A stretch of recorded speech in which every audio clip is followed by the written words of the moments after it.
Buenos días, estimados alumnos. Les saluda la profesora Sheila Barreto. Estoy muy contenta de acompañarlos en esta semana en el curso de literatura para trabajar el tema del costumbrismo peruano.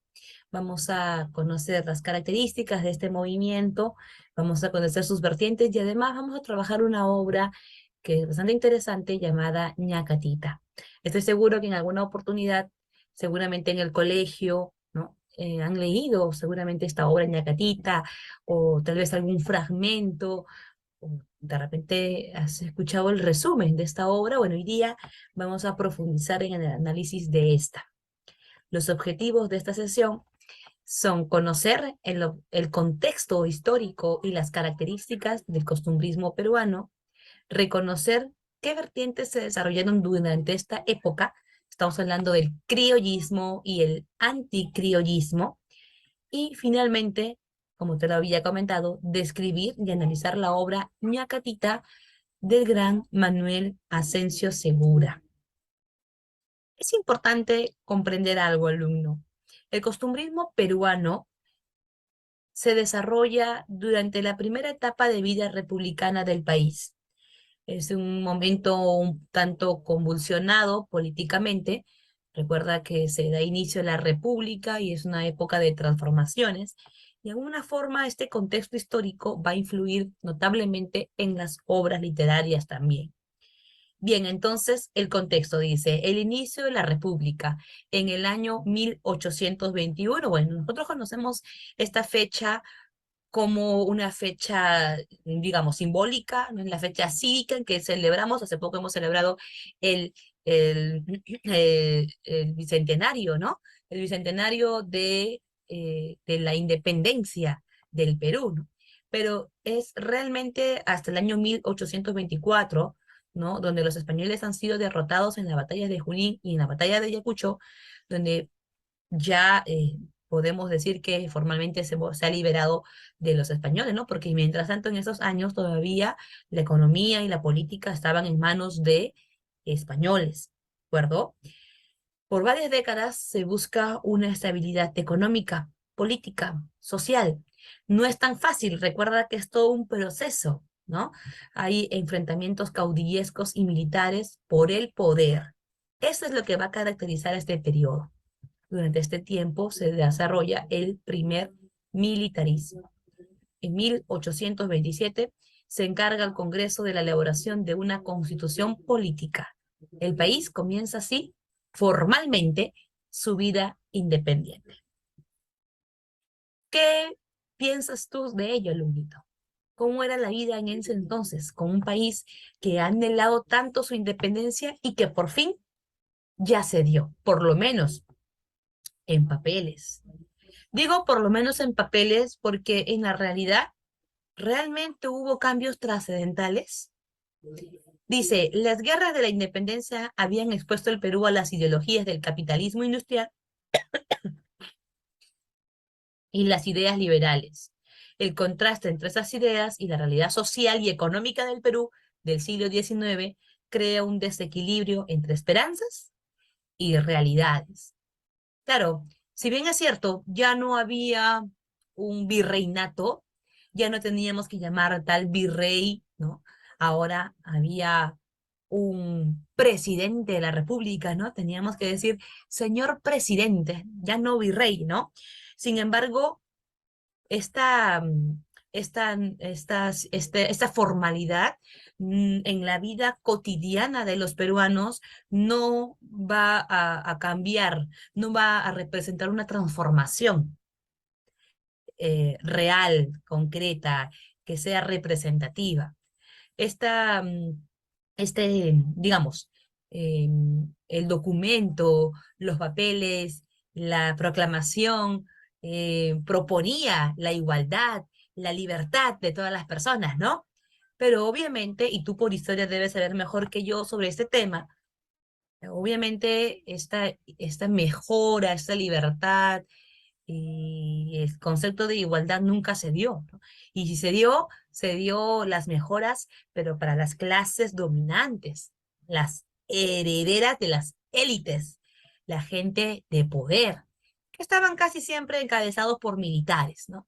Entonces, obviamente, la clase popular seguía manteniéndose en esa distancia, distante, ¿no? En esa distancia económica, en cuanto a beneficios, en cuanto a temas de salud. Los negros seguían siendo esclavos. Los indios seguían pagando sus tributos, seguían siendo explotados, seguían sufriendo maltratos, tú sabes, eso lo vamos a ver incluso en otras clases donde vamos a hablar del indigenismo, cómo se comportó el Estado de un Perú republicano, independiente, cómo se comportó el Estado con esta gente, ¿no? Con la gente de los Andes, que eran la mayoría, no la minoría. Entonces, sí, es cierto, hubo una transformación a nivel formal, pero en la vida cotidiana, como dice acá, había un desequilibrio, ¿no? Entre la esperanza de un país independiente y la realidad que se vivía también. Y en el aspecto literario, también se sintió esa falta de originalidad y ausencia de raíces nacionales. Nuestra literatura siguió dependiendo de España. El costumbrismo no surge en Perú. Costumbrismo es una vertiente, una tendencia, ¿no? Peruana del costumbrismo que también se hizo en España, ¿de acuerdo? Donde se retratan las costumbres, ¿no? De cierta época. Bueno, acá también, pero obviamente nuestro estilo, ¿no? Pero de alguna manera sigue influyendo España en este movimiento, ¿perdón? ¿A qué llamamos costumbrismo? A la primera corriente literaria que nace con la República, es decir, a inicios del siglo XIX, y busca retratar y corregir, dicho sea de paso, las maneras de comportarse de los ciudadanos de esa época. Expresa lo inmediato, o sea, se va a hablar del presente, ¿de acuerdo? Y se busca retratar, describir a las personas de esta época, el ambiente en que se desarrollan, los usos, las costumbres, el lenguaje que emplean, todo con respecto en ese momento. Y especialmente, no cualquier lugar, especialmente Lima, ¿de acuerdo? Que era obviamente la capital. El lugar, Lima, el tiempo presente, ¿no? Se va a buscar retratar esas costumbres y, dicho sea de paso, criticarlas, promover una actitud de corrección. El costumbrismo tiene algo de neoclásico en su actitud de querer utilizar la literatura como un medio de enseñanza, ¿no? De dejar una moraleja, un mensaje, ¿no? Un aprendizaje. Bien, dice, la literatura costumbrista describe una sociedad en transición, ¿no? De colonia a independencia y ya establecernos como un país republicano. Presentando, dice, las circunstancias, problemas y coyuntura de los primeros y convulsionados años de inicio de la República. Y justamente, como en todo, en toda situación política, siempre va a haber gente que está de un lado y gente que está del otro.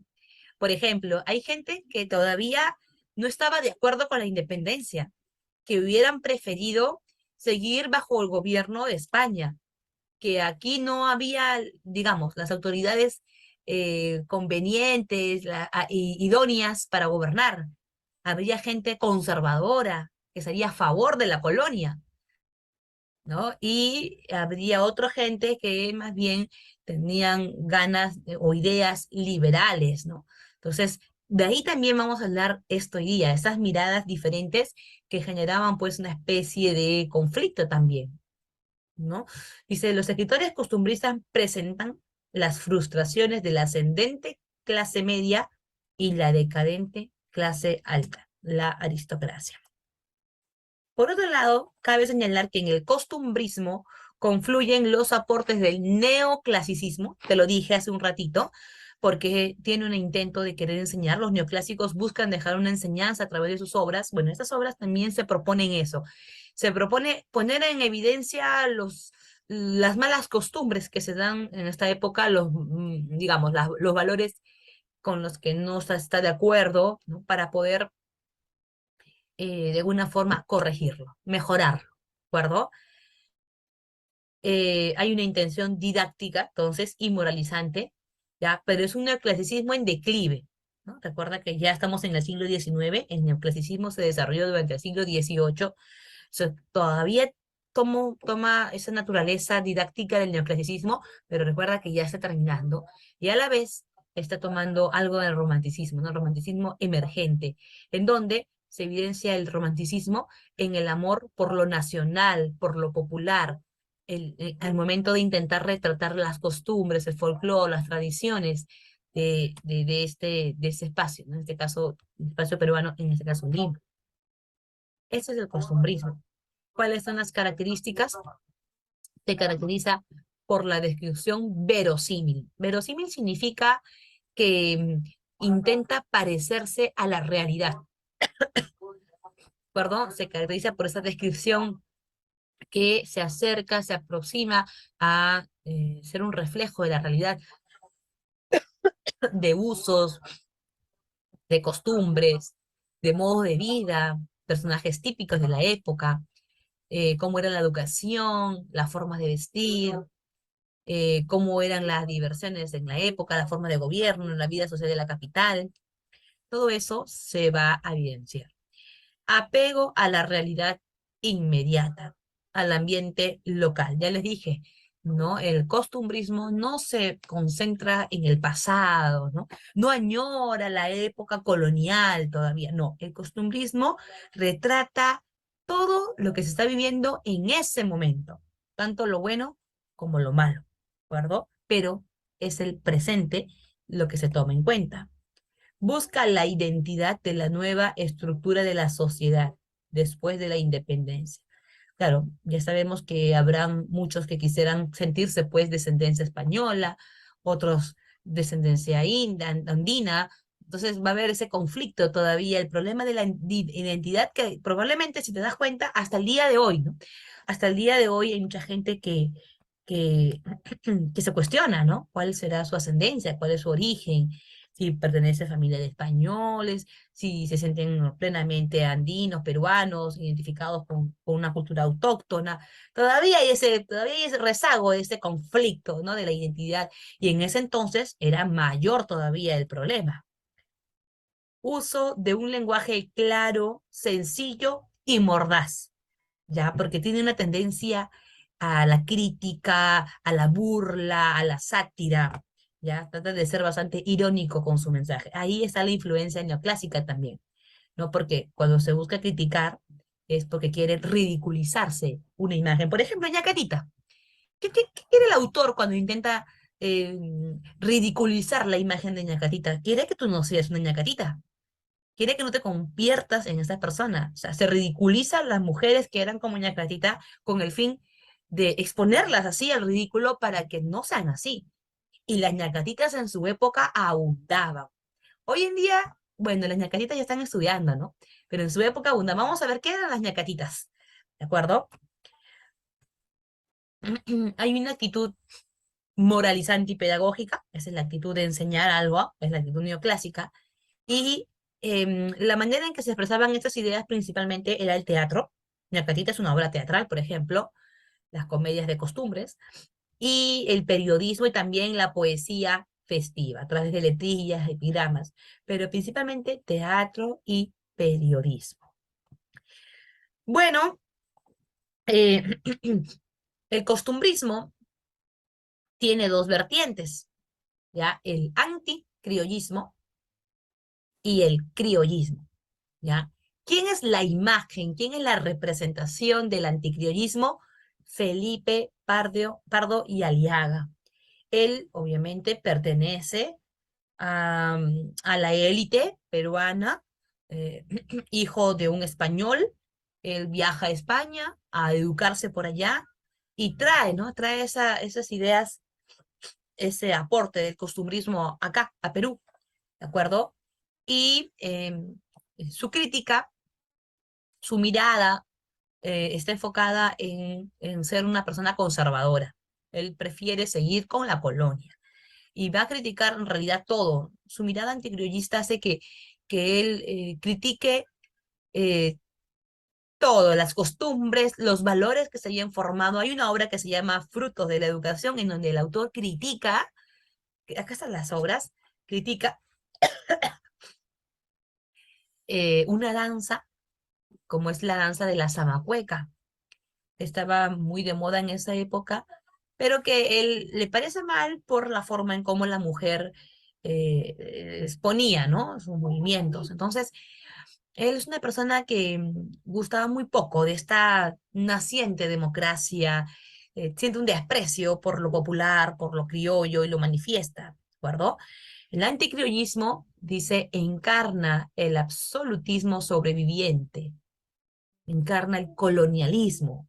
O sea, que es una etapa en donde él quiere, es una vertiente, perdón, donde se quiere mantener la colonia, ¿no? El régimen despótico, el lenguaje castizo y el estilo clásico. Manifiesta incomprensión por la naciente democracia y desprecio por lo criollo y lo popular. Ese es Felipe Pardo y Aliaga. Significó la concepción tradicional y el gusto clásico. Es nostálgico, tradicional y conservador, porque añora la presencia de España. Su formación neoclásica, porque él, recuerda, se educa en España eh, y por lo tanto va a tener modelos neoclásicos, el apego a la razón, la actitud didáctica, el mantener las reglas, el mantener la tradición. Esa es su formación de él. Él elogia los usos y costumbres de la aristocracia. Su crítica es política y social contra instituciones y personajes liberales de la época, pero llena de chispa mordaz y satírica. Sus artículos costumbristas aparecen publicados sobre todo en El Espejo de mi Tierra, que es un diario que él mismo va a editar, un periódico de costumbres que promovió una aguda polémica. Algunas obras. Un viaje. Es un artículo de costumbres que estaba muy de moda en esta época. Y un viaje narra la historia del niño Goyito. ¿Se acuerdan ustedes quién era el niño Goyito, jóvenes? El niño Goyito. Bueno, niño lo llamaron así desde que nació y niño lo siguen llamando ahora que ya tiene más de 50 años. Vamos a ver esa obra también. Frutos de la educación, el ministro y el aspirante. Qué guapo chico, que también pertenece a la poesía, género lírico. Un viaje. El niño Goyito está, perdón, está de viaje. El niño Goyito va a cumplir 52 años, pero cuando salió del vientre de su madre, le llamaron niño Goyito. Y niño Goyito le llaman hoy.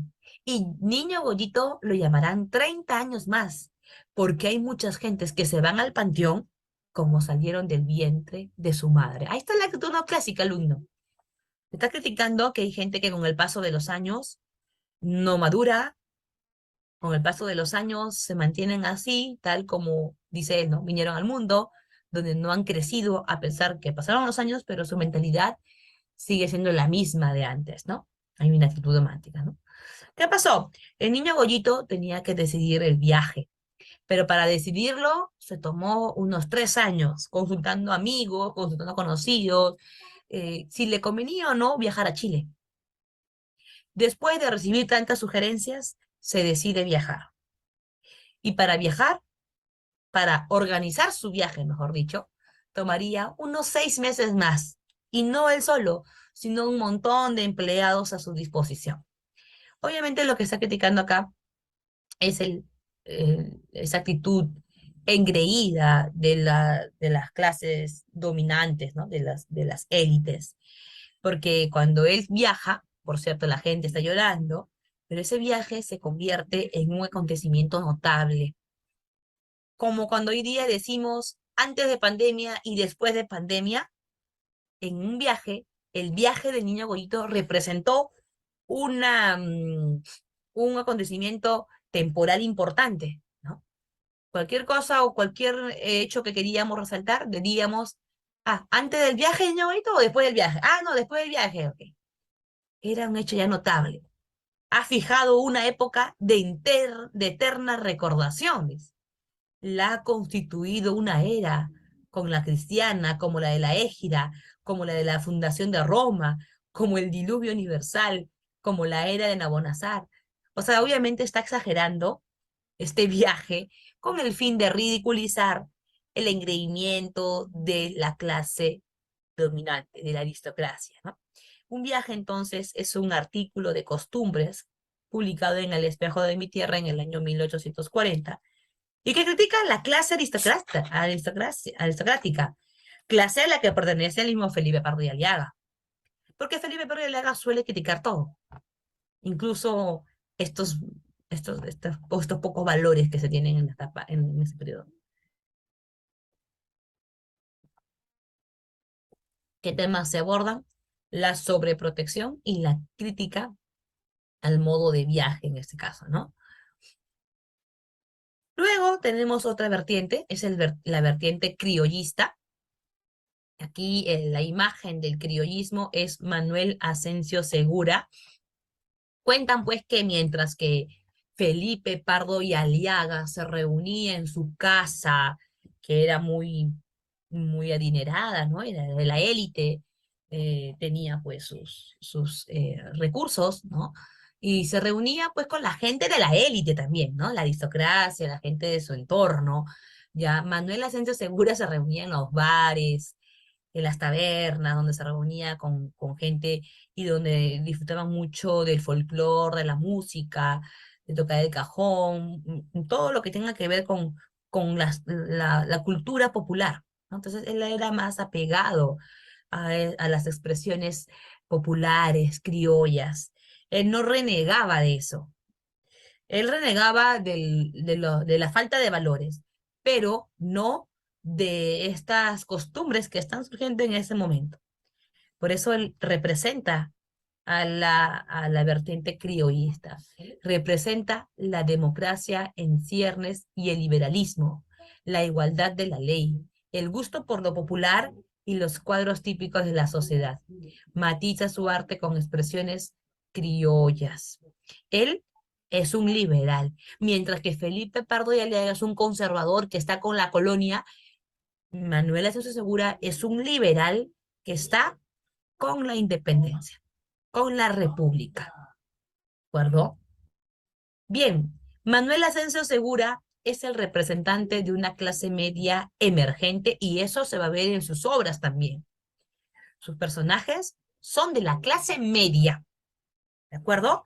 Recuerda, apunta eso, sus personajes son de la clase media. Dice, es representante de una clase media emergente o que buscaba emerger en medio de un verdadero vórtice de clases encontradas o desencontradas, prejuicios nostálgicos del orden que, según algunos, significó la colonia y el caos que reflejaba el caudillismo reinante post-independencia.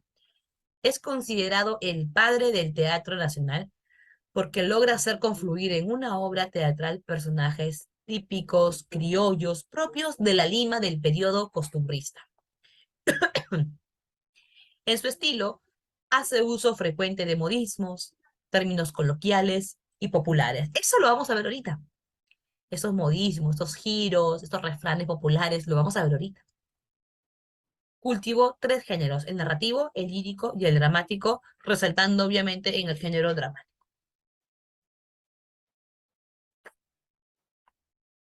Algunas de sus obras, Ñacatita, El Sargento Canuto, El Santo de Panchita, Las Tres Viudas. Recordemos que este autor, Manuel Asensio Segura, desde muy joven se dedicó a la vida militar. Ya de ahí que uno de sus temas también sea eso, ¿no? La actitud de los militares. Bien, hablemos de Ñacatita. ¿Quién es Ñacatita? A ver, señores.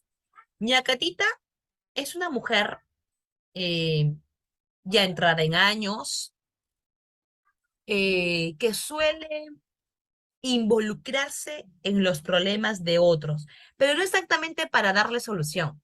Es más que todo porque le gusta el chisme, le gusta estar pendiente de la vida de los demás. O sea, es una mujer entrometida, pero, pero aparte de eso, ella considera que actúa de manera correcta. Tiene un ojo juzgador de la gente, de otros, pero ella se considera una mujer correcta, a pesar de que entra en alcahueterías, a pesar de que genera conflictos, en este caso en la familia que vamos a ver hoy día, va a generar conflictos, ella es correcta. Es más, suele persignarse. Dios nos coja confesados. Es la típica mujer chismosa, criticona, entrometida, pendiente de la vida de los demás, busca pleitos, pero a la vez que siempre cree en Dios, ¿no? Es la que representa la falsa beatería. Esa es Ñacatita. Claro, como te decía hace un ratito antes, las mujeres estaban pues, digamos, en el hogar, eran más los hombres los que salían a trabajar, ¿no? Y las mujeres en ese tiempo libre, digámoslo así, estaban al pendiente de eso, ¿no? Hoy en día ya las cosas, por supuesto, han cambiado. Te decía, las de la carita ya están estudiando, están trabajando, están buscando conseguir sus propios sueños. Ya no tenemos ese problema tanto como antes. Sí hay todavía, ¿no? Pero no es tan representativo ese problema, ¿no? Lo que quiere el autor, Manuel Afonso Segura, como te dije hace un momento, es ridiculizar ese comportamiento que obviamente no es nada saludable para la sociedad. Las ñacaritas no son saludables. Veamos algunas características de esta obra, ¿sí? El tema principal es la crítica a la alcahuetería. ¿Ya? Se critica a este tipo de mujeres, alcahuetas. Los temas que también se desarrollan aquí son el matrimonio por interés. ¿Mm? Hay una persona ahí, una madre que quiere casar a su hija con un hombre mayor y solamente porque lo ve como un partidazo, un buen partido, porque aparentemente tiene cultura, tiene dinero. Otro tema es el conflicto familiar que afortunadamente se logra resolver. La falsa beatería de parte de Yacatita, la alienación, viene de alien, extranjero, ¿no? Mira, era normal que en esta época, y eso es una herencia de este proceso de invasión española, o sea, trajo muchos problemas, ¿no? La invasión de España no solamente cambió nuestra lengua, nuestra religión, ya tú sabes todo eso, ¿no? También cambió nuestro pensamiento. Nos hizo creer por más de 300 años que lo extranjero era superior a nosotros. Y era normal, y dicho sea de paso, hasta el día de hoy, alumno, era normal la gente con ese pensamiento alienado. Esa gente que consideraba que lo extranjero es mejor que lo nuestro. Y hasta el día de hoy, mucha gente todavía considera eso, ¿no? Desde, no sé, la música, ¿no? La música peruana, no. La música extranjera, sí. No sé, a ver, la televisión, programas peruanos, no. Programas extranjeros, sí. El fútbol, ¿no? También dicen algunos, ¿no? No, fútbol peruano yo no veo, fútbol extranjero sí veo, dicen, ¿no? Te das cuenta en varios aspectos de la vida, incluso cuando quieren hablar de su enamorada, ¿no? Uy, no, tiene una enamorada venezolana, una enamorada española, como si eso significaría, eh, de alguna manera, superioridad. Entonces, eso también se va a criticar aquí, ¿ya? Esa idea de considerar que lo extranjero, que hablar en otras lenguas, eso es símbolo de educación, de conocimiento, ¿no? Eh, de, de una clase distinguida, ¿no? Eso es lo que se va a criticar también aquí, porque son pensamientos, son creencias, son ideas que eran muy marcados en esta época. También se va a hablar de la amistad y el amor. Ñacatita no es una tragedia, no es un drama. Ñacatita es una comedia. Ya hay situaciones eh, jocosas, burlescas, una comedia de costumbres, ¿no? Una comedia costumbrista porque se van a tratar costumbres de esta época, que está dividida en 4 actos.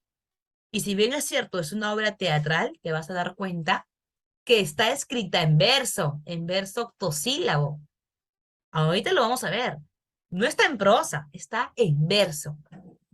Y lo que sí se puede apreciar es el empleo de la oralidad a través de refranes, giros, modismos criollos. Mira, voy a compartir contigo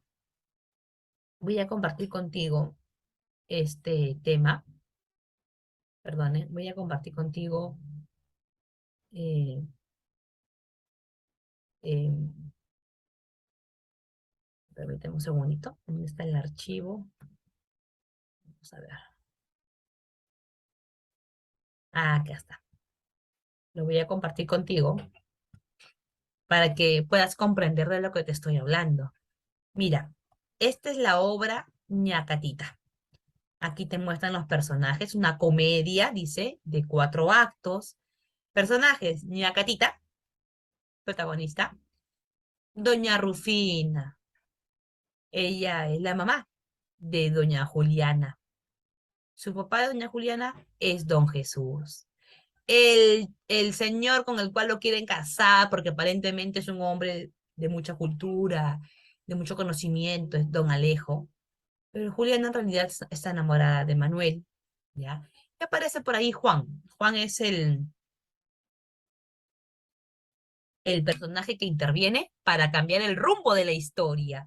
Formalmente se le llama esto el Deus ex machina, ¿ya? El personaje que interviene y cambia el probable rumbo que tomaba ya esa historia, ¿no? Esto es importante, mira, dice, la escena es en Lima, en casa de Don Jesús, sala decentemente amueblada con puertas al fondo y laterales. Esto es importante. Al decirte la sala decentemente amueblada, te está diciendo que es una casa, una familia que pertenece a la clase media. No es una clase empobrecida y tampoco enriquecida. Es una clase media emergente, ¿no? Una sala decentemente amueblada. Bien, tenemos ahí acto primero. Don Jesús y doña Rufina, los esposos. Don Jesús y Rufina son los padres de Juliana. Juliana es una adolescente, ¿de acuerdo? Veamos, dice, se te ha metido el demonio dentro del cuerpo, mujer. ¿No ves que no puede ser feliz ese matrimonio? Con don Alejo, que he oído. Cabal, con él, sí, señor, dice Rufina. ¿Un sempiterno hablador le quieres dar por marido? Permítanme un segundo, por favor, chicos.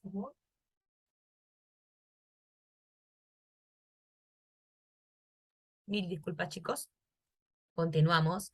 Dice don Jesús, ¿un sempiterno hablador le quieres dar por marido? Un sanguango. ¿Qué será eso, no, alumno? Sanguango. Con más dengues que mosita currutaca, más hueco que una petaca y lleno de perendengues. ¿Te das cuenta que son usos, giros de esa época, ¿no? Términos del castellano del siglo XIX. Un fatuo que rompe al día un par o dos de botines, registrando figurines de una en otra sastrería. Un baboso, un dominguejo, cuyo trato nadie estima, y que sirve en todo Lima de hazmerreír y de gracejo. Doña Rufina dice, ¿no encontraron más apodos para hacértelo deforme?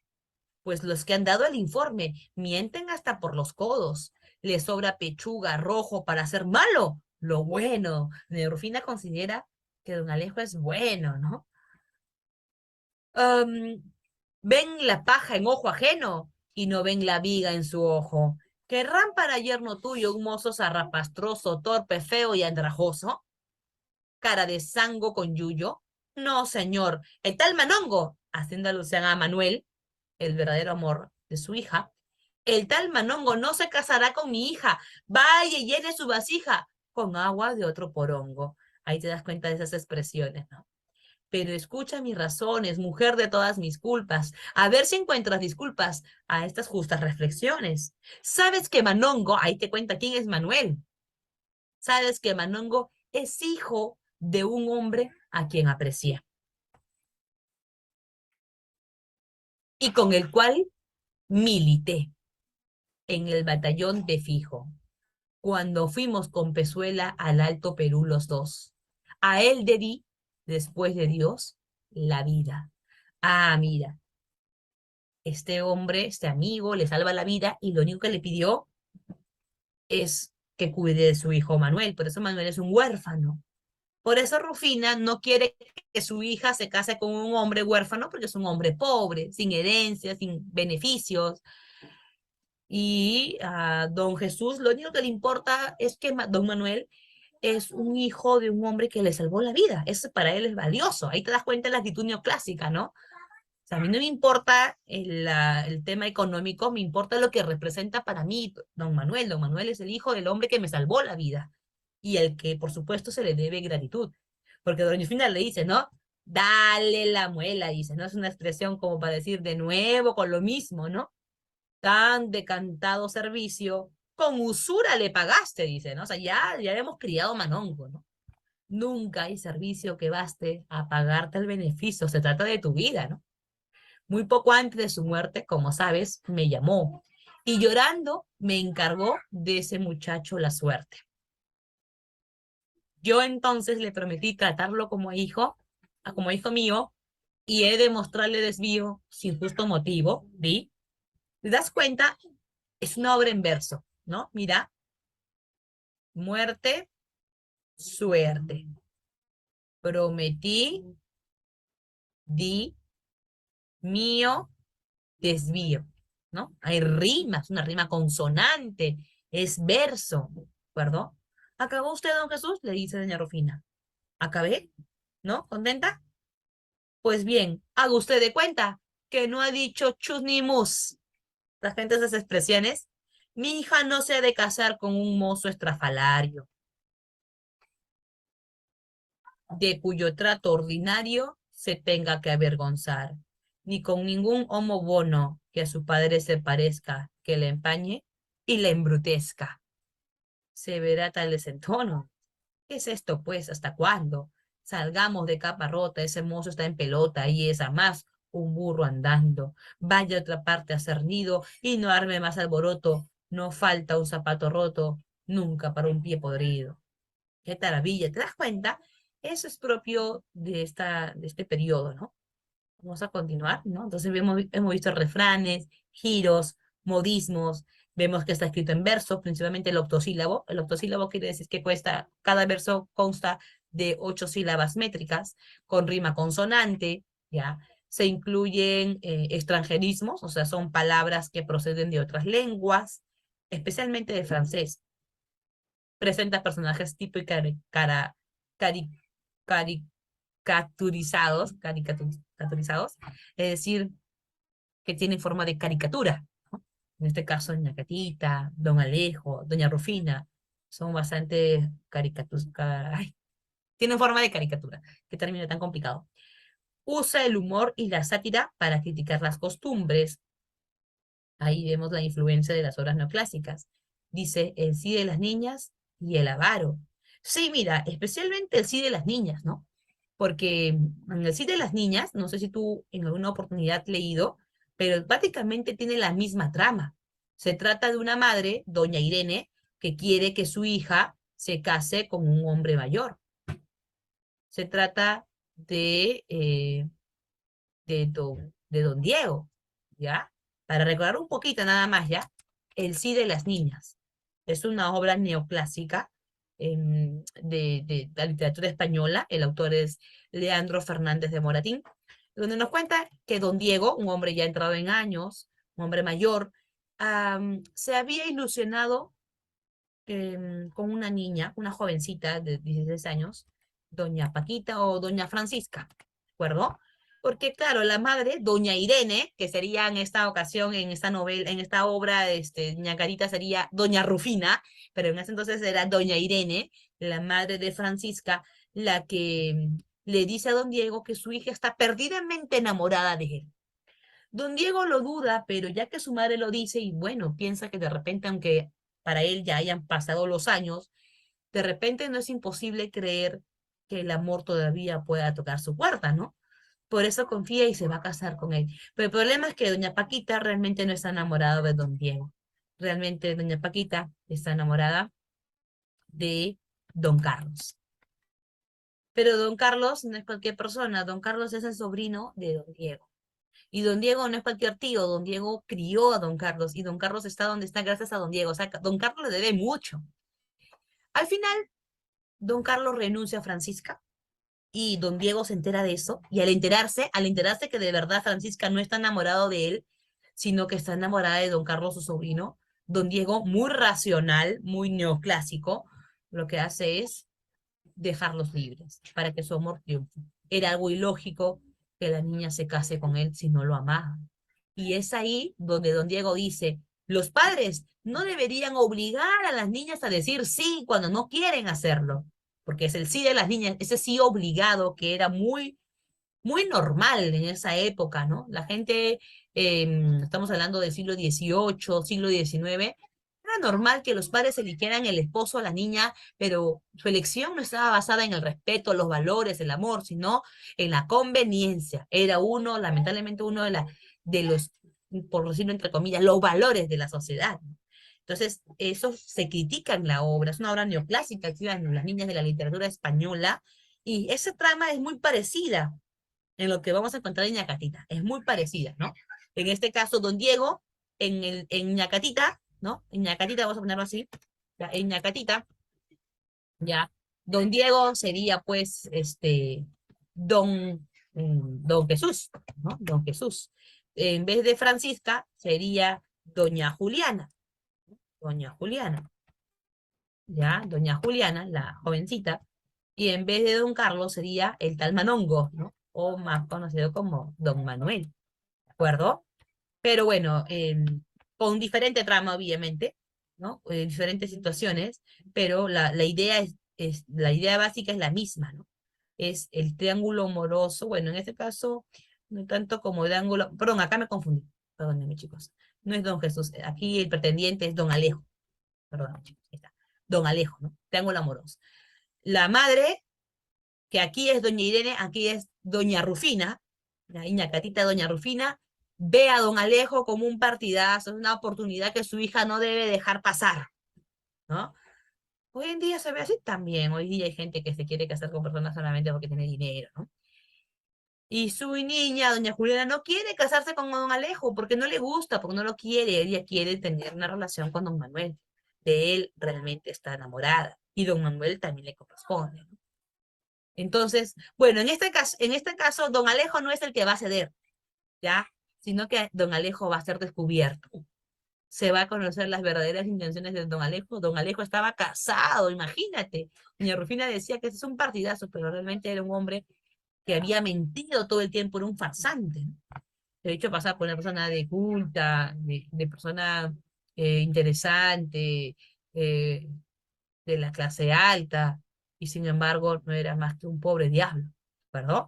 Si te das cuenta, la trama es muy parecida, muy parecida. Bien, por eso dice acá, ¿no? Hay influencia de estas obras neoclásicas, El Cid de Niñas y El Avaro. En ambas obras se busca ridiculizar un personaje. En este caso, en El Avaro, por ejemplo, se busca ridiculizar, esa es una obra de Molière, a un hombre y cómo ama demasiado su fortuna. Todo lo que habla siempre está pensando en el dinero. Todas sus fortunas siempre el dinero. Se busca ridiculizar a esa gente, ¿no? Que está muy interesada en el tema económico. Empleo de la unidad de espacio. Toda la obra se desarrolla en la casa de la familia. Es el único lugar que se trabaja. Ya hace uso del recurso de Deus Ex Machina. ¿Quién es el Deus Ex Machina? Es el personaje que interviene para cambiar el rumbo de la historia. ¿Quién es ese personaje que interviene? Es Don Juan. Acá tenemos los personajes. Una Catita es una anciana chismosa y cizañera que genera conflictos en el hogar. Doña Rufina, una mujer que se caracteriza por su autoritarismo. Ella quiere imponer su decisión de casarse con don Alejo a su hija. Y va a pasar por encima de la voluntad de su hija y por encima de la opinión que tiene su esposo, que sería el padre de Juliana, ¿no? Va a pisotear todo eso. Ella es autoritaria. Por lo tanto, va a querer casar. Pero el problema es que su elección está basada en el interés, ¿no? No es que realmente don Alejo sea un hombre de valores para ella, sino que es un hombre que tiene un bienestar, que es superior a ella, una mujer interesada. Y quien la apoya en esto es Ñacatita. Ñacatita tiene el mismo pensamiento, también considera que don Alejo es un partidazo, que no existen haciendo más peruanos con ese rasgo, con esas características, que doña Juliana no debería dejarlo pasar. Don Jesús es un hombre bueno, es el esposo de doña Rufina, y que trata, ¿no? Trata de mantener una comunicación con doña Rufina, pero como doña Rufina está empeñada y está autoritaria, don Jesús está siempre en discusiones con ella. Tenemos por acá a doña Juliana, que es la hija de don Jesús y doña Rufina, y ella está enamorada de don Manuel. Ya sabes, don Manuel es el hijo de un amigo de don Jesús con el cual militó, eran militares, y cuando muere le pide a don Jesús que lo cuide. Como don Jesús le debía la vida, don Jesús quiso pagarle cuidando de su hijo, ¿no? Pero es un hombre pobre y él está enamorado de Juliana. Don Jesús aprueba esta relación, pero la que no aprueba es doña Rufina. Y don Alejo.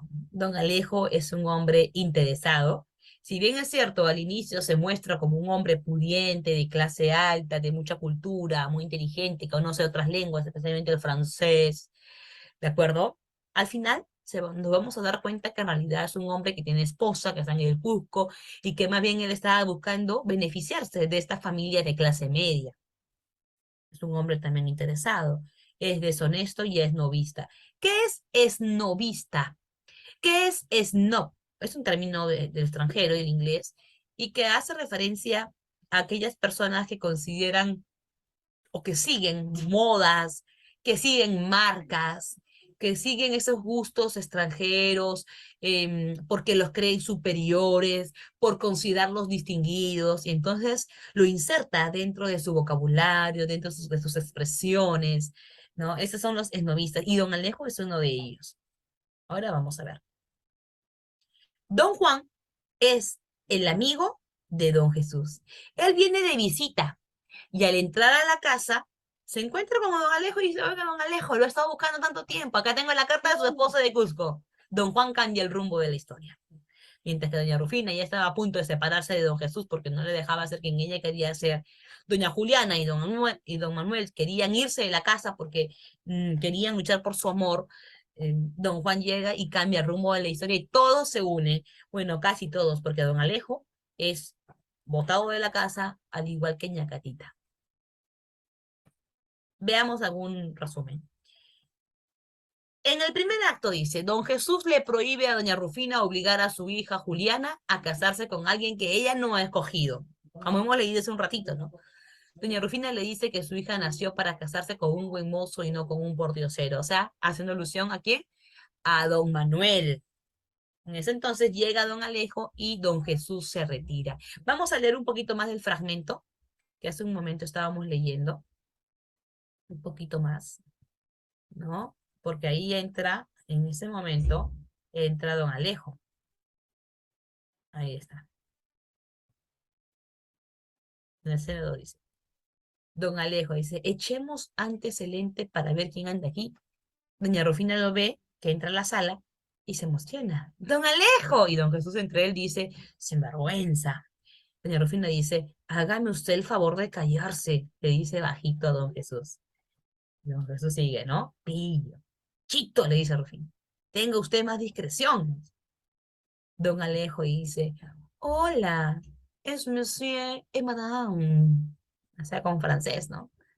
Jesús se molesta, don Jesús siente cólera, le causa repugnancia esa forma de expresión de él, ¿no? Cree que se le ve elegante, se le ve bonito. Sí, claro, así como cuando tú usas tu inglés, ¿no? Mezclado con el castellano y así te sientes más interesante, algo así. Él introducía el término del francés para sentirse más especial, ¿no? Y don Jesús se molesta, sí, capaz, y doña Rufina dice, baja la voz. Don Alejo dice, a la orden, ¿no? Todo amable, saludando con cariño. Doña Rufina dice, oh, don Alejo, tanto bueno. Don Alejo dice, sans façon, en francés. Por mí no hay que incomodar, o sea, no pierda cuidado, sin problemas. Dice, ¿no?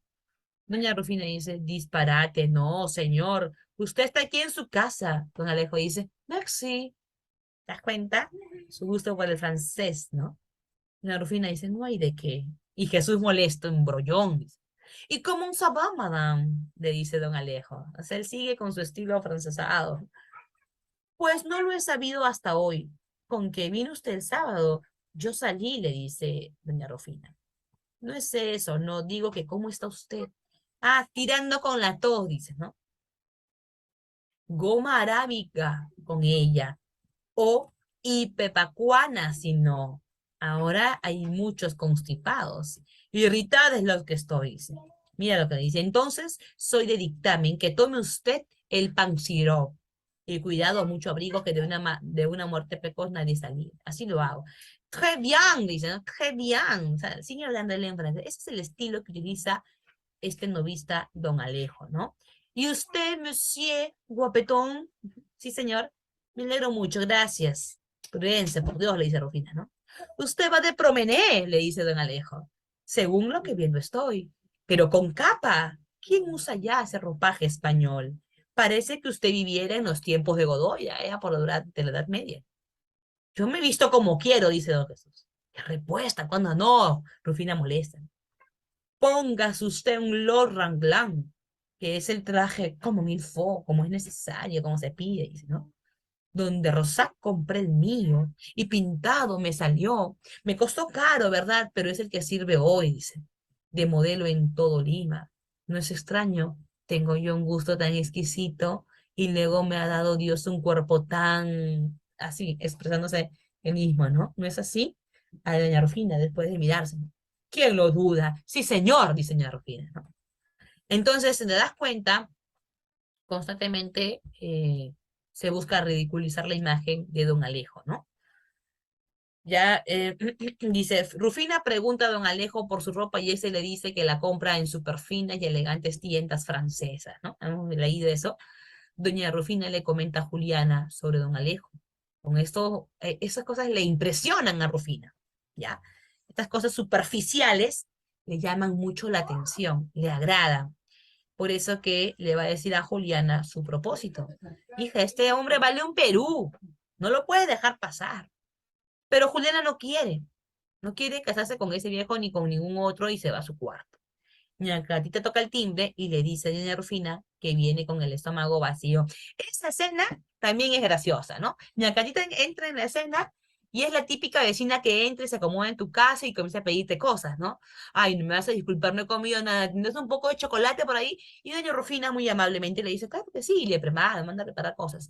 Pero es una mujer, digámoslo así, en el mejor término, cómoda, fresca, ¿no? En los espacios que no son su casa, ¿no? Y bueno, doña Catita aprovecha mientras estás tomando tu café, oye, te cuento, dice, ¿no?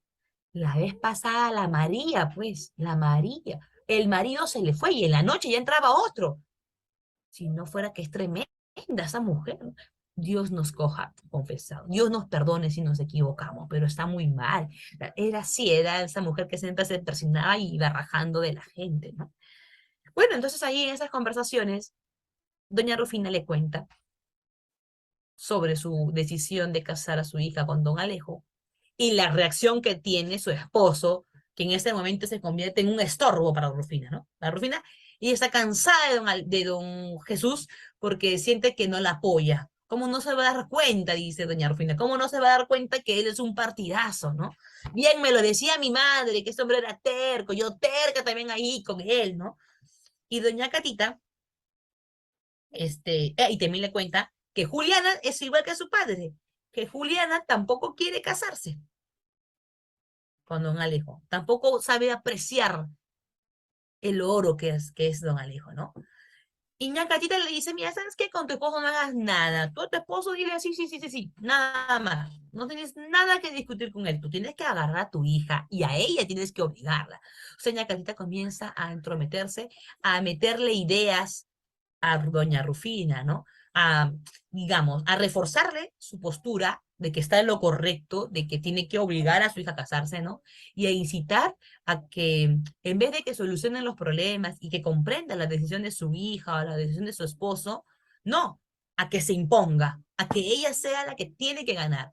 Solo que sea un poquito más estratega, ¿no? Que vaya por la hija porque finalmente a ella es la que tiene que convencerla de casarse con don Alejo. Entonces, doña Casita ya comienza a entrometerse en la vida de estas personas. En el segundo auto, Mercedes, que es la empleada, aconseja a Juliana a hablar con su padre. Juliana le cuenta a Manuel que quieren obligarla a casarse con don Alejo. Manuel dice, no, eso no va a pasar, porque si bien tu madre quiere casarte con don Alejo, tu padre no lo permitiría. Bueno, Juliana no está convencida de eso porque dice que su madre es muy autoritaria. Aunque mi padre diga que no, mi madre se va a, mm, a entercar, a insistir en que sí, en que me tengo que casar con él, ¿no? O sea, no tenía muchas esperanzas. Pero, Manuel dice que no se preocupe, que él se va a encargar de eso. Dice, doña Rufina llega acompañada de don Jesús y le pregunta a Manuel si tiene algo para ofrecer a su hija. Rufina se molesta e insulta a Manuel y le pide que no visite a su hija. Había un momento en que estaban discutiendo ellos, ya, estaban discutiendo, y justo ya después de la discusión, don Jesús sale y ve a don Manuel. Justo don Manuel quiere hablar con él, quiere decirle, oiga, mire, pasa esto, ¿no? Le quiere hablarle, y don Manuel, como estaba conmovido por la pelea que tuvo con su esposa, lo mandó al diablo, no, ahorita no, en otro momento hablamos. Y don Manuel sintió que tampoco tenía el apoyo de don Jesús, que no tenía el apoyo ni de Rufina ni de don Jesús. Y en realidad era que don Jesús estaba molesto por cuestiones con su esposa, no con Manuel. Mercedes llama a Manuel y le da el encargo de Juliana, la cual le dice que se encontrarán por la noche, mientras doña Rufina, don Alejo y doña Carita toman chocolate. En el tercer acto dice, Manuel se encuentra con doña Catita y ella ofrece ayudarlo para que escape con Juliana. Ahí, cuando don Manuel se queda triste, apenado porque don Jesús lo rechaza, es ahí donde Manuel em, está llorando, se pone a llorar y ahí doña Catita lo ve. Y doña Catita dice, conocí a tu madre, ella no hubiera querido que sufras y, y te voy a ayudar, dice, ¿no? Deberías escaparte con Juliana. Ustedes hacen una buena pareja. ¿Te das cuenta cómo es la mirada de doña Catita? Por un lado, a la madre le dice, tú tienes que obligar a tu hija a casarte con don Alejo, pero a la vez doña Catita le dice a Manuel que te escapes con Juliana, ¿no? Entonces, es una mujer que está buscando un conflicto. Manuel le entrega 12 reales para pagar su cuarto. Manuel se cruza con Juliana, pero ella se aleja porque estaba Ñacatita. Cuando la vieja chismosa se retira, Juliana le pregunta de qué hablaba con Ñacatita, a la cual le llama aborto del infierno. Manuel le pide a Juliana escapar, pero ella no acepta. Juliana le pide que guarde. Mientras tanto, Ñacatita y doña Rufina le cuentan a don Alejo sobre el plan de mudarse de casa y preparan todo para realizarlo. De una forma, doña Rufina ya no quiere seguir aguantando a su esposo, y se quiere ir, no lo quiere abandonar, porque ella cree que está en su razón y por lo tanto cree que su esposo pues es malo. Y en el cuarto acto vemos a doña Catita que le pregunta a Juliana, pero ella se limita a darle respuestas cortas. Llega Manuel y pregunta a Juliana si está lista para irse. Sin embargo, doña Catita hace todo lo posible para impedirlo. Es que se supone que doña Catita había pedido a don Manuel que se escape, ¿no? Entonces ellos están ya preparados para irse, pero como son descubiertos con doña Catita, hace que se alargue ese proceso. Y ahí mismo también llega don Jesús, que está discutiendo con doña Rufina. Aparece don Alejo, salen tres criados con muebles, y don Jesús le cuestiona a doña Rufina sobre la situación, ¿por qué están saliendo los muebles? ¿Qué pasó acá, no? Ella le responde que ha decidido separarse de él.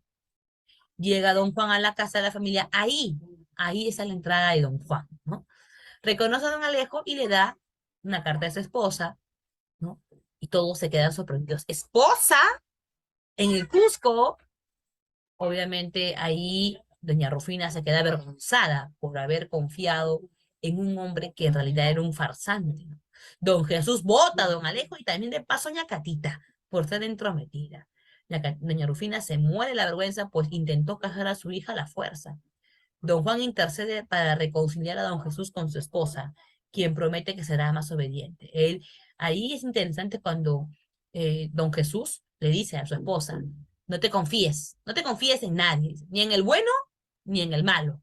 En el malo porque es evidente que es malo, ni en el bueno porque puede estar simulando ser bueno. No se puede confiar en nadie, en alusión a que uno no puede dejar que un tercero o terceros vengan a interrumpir la integridad de la familia. Él dice, ¿no? Lo más importante de todo esto es que estamos juntos, ¿no? Esa es la actitud neoclásica. Don Jesús reflexiona que le perdona a su esposa porque es lo más valioso que tiene, es la familia, que no debería volverse a confiar, que debería tomar un aprendizaje. Esa es la actitud neoclásica. Hay una enseñanza. Y claro, la esposa le pide perdón. Le dice que sí, seré más obediente, estaré contigo a la próxima. O sea, estará de acuerdo con él, se refiere, ¿no? Muy bien. Análisis. Bueno, la mayoría de estos versos está conformado por 8 sílabas métricas, o sea, predomina el verso de arte menor, es el verso octosílabo, ¿ya? Hasta 8 sílabas métricas es arte menor. De 9 a más es de arte mayor, ¿perdón? Hay rima consonante, ya sabes, manongo, porongo, hija, vasija, o sea, coinciden las últimas vocales y las últimas consonantes de cada verso. ¿De acuerdo? Uso de la oralidad a través de refranes, giros y modismos criollos que denotan el realismo de la pieza teatral. De ese modo se observa la presencia de un lenguaje criollo y popular de la época, claro, un sempiterno hablador, un sanguango con más dengue que mosita currutaca, más hueco que una petaca lleno de perendengues, un dominguejo, ¿no? Mienten hasta por los codos, les sobra pechuga rojo para hacer malo lo bueno. Ven la paja en ojo ajeno y no ven la viga en su ojo. Esas son expresiones obviamente populares. Se incluyen extranjerismos. Salut, monsieur, madame, comment ça va, sans façon. Eso es lo que decía. Como il faut, eso es lo que hablaba don Alejo, ¿no? Muy bien, chicos. Hemos terminado con el análisis de la obra Ñacatita. Espero te haya servido. Y si tuvieras alguna duda, consulta. Aún nos falta un video más, que es el de la práctica dirigida. ¿Ya? Ahí nos vemos. Cuídate, un abrazo.